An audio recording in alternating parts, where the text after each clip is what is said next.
कधी काय जमलंय का इकडे.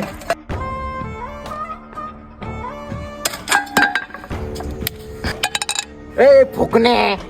अयो जयडे कुठं आणलं तू त्याला बिन मला बी. जायड्या तू एकच नंबर काम केलं राव, एका फावड्यात 2 कार्यक्रम. लय लागले जयडे याला हॉस्पिटलला घेऊन चालावं लागेल. चला. अरे कुठं पडलंय बांगुळ. अय प्रेम आहे, तुला दिसना का? मला दिसना नाही भाऊ. हे चल भाऊ आता नाही धडकी तुलच.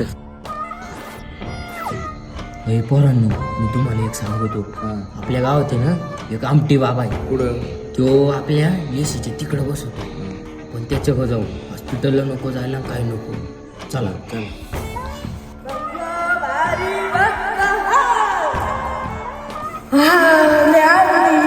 चमकू